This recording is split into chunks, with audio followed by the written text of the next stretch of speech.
There is something most people have heard, but very few have actually let land. Your brain can change at any age, in response to any experience, at any point in your life. This is not a motivational statement. It is a biological fact called neuroplasticity, and it was one of the most significant discoveries in the history of neuroscience. And yet, most people who learn this find that nothing in their life actually changes. Today, we are going to explore why and what it actually takes.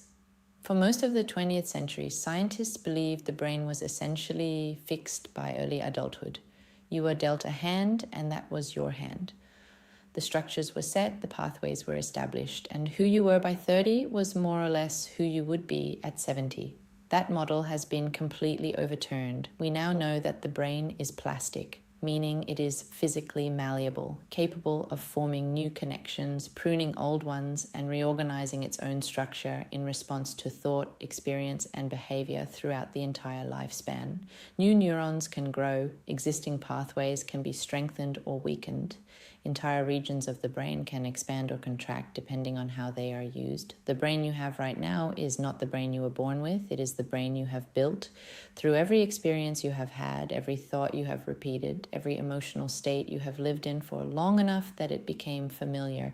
Every single thing you have been through has left a physical mark on the structure of your nervous system.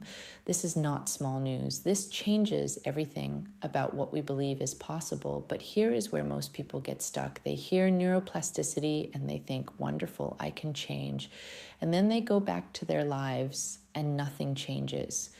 The same thoughts arise, the same emotional reactions, the same behaviors, the same results, and they wonder why. Because here is the part that nobody tells you. Understanding that you can change and actually changing are two completely different biological processes. One happens in your prefrontal cortex, the thinking, reasoning, planning part of your brain. The other happens at a much deeper level in the older, faster, more automatic parts of your nervous system that were designed for survival, not for self-reflection. Dr. Joe Dispenza has spent decades studying exactly this gap, the space between knowing you can change and actually changing. And his answer is both simple and uncomfortable. You are addicted to yourself, not in a metaphorical sense, in a neurochemical one. Every thought you think produces a chemical response in your body. Every emotional state you enter generates a specific cocktail of hormones and neurotransmitters.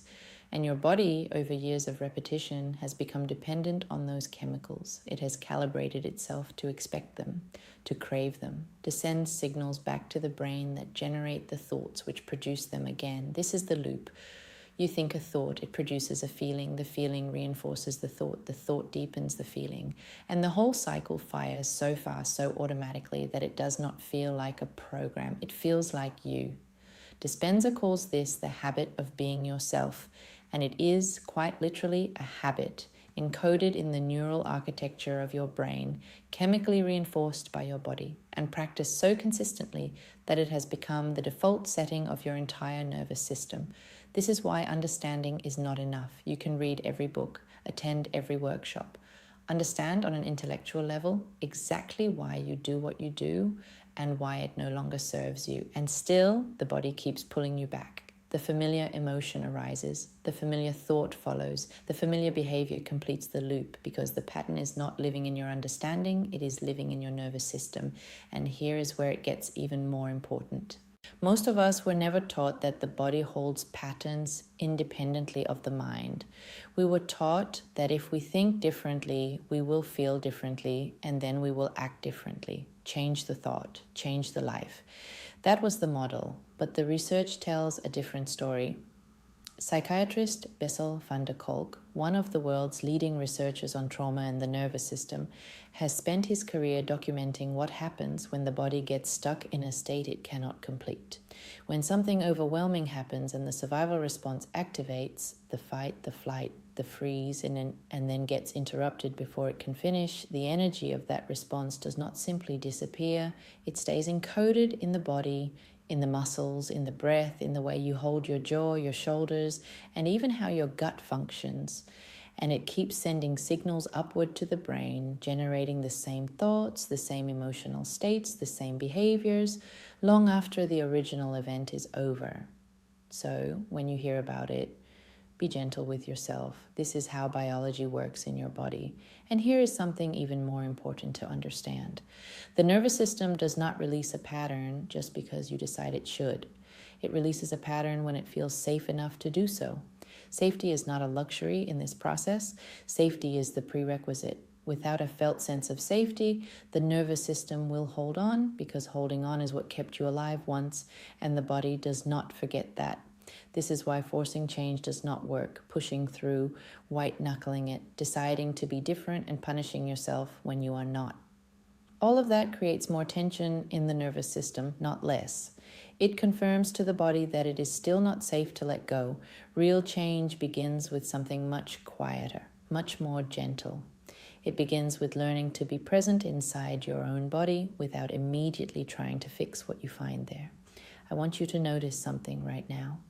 Think of one pattern in your life that you have understood for a long time, something you know you want to change, something you have probably been trying to change, and notice where you feel it in your body as you think about it, not what you think about it, where you feel it.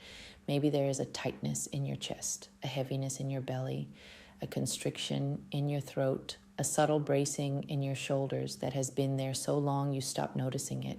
That physical sensation is not a side effect of the pattern. It is part of the pattern. It is where the pattern lives. And here is what I want you to hear, maybe for the first time. You have been trying to solve a body problem with a mind solution. Why so? Because that is what you were taught. You were taught to trust your thoughts and not to listen to your body. So how amazing is it to wake up to this knowing now?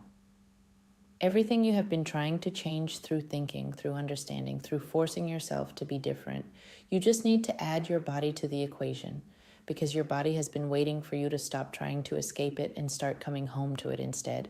Most people live at a distance from their own bodies because at some point, being inside the body felt like too much. The sensations were too intense, the emotions were too overwhelming, so the mind learned to stay busy, to stay anywhere but in the body. But escaping the body does not release what it is holding. It only delays the moment of meeting. Here is one place to begin. The next time you notice a familiar reaction rising in you, a tightening, a shutting down, a sudden urge to escape or control, pause for 3 seconds before you do anything. Do not try to fix it. Do not explain it. Just feel where it is in your body and stay with it for those 3 seconds. Let your body know you are here, that you are not running, that you are not ashamed of what it is holding. That pause, that 3 seconds of presence inside your own body is not a small thing. It is the beginning of a completely different relationship with yourself. One where the body is no longer something to be managed or overridden, but something to be listened to and trusted. And when you learn to listen to your body, you stop repeating the past without knowing it. You start responding to life instead of reacting from old wounds. You start building new patterns, not by force, but by presence. Your brain built the version of you that exists today. And your brain, working together with a body that finally feels safe enough to change, can build a completely different version. The change you have been wanting to create, it's here and available and easy. When you include your true feelings, you are coming back to yourself. Congratulations. We could not be any happier for you to finally arrive in here in your beautiful body. That's where real change begins.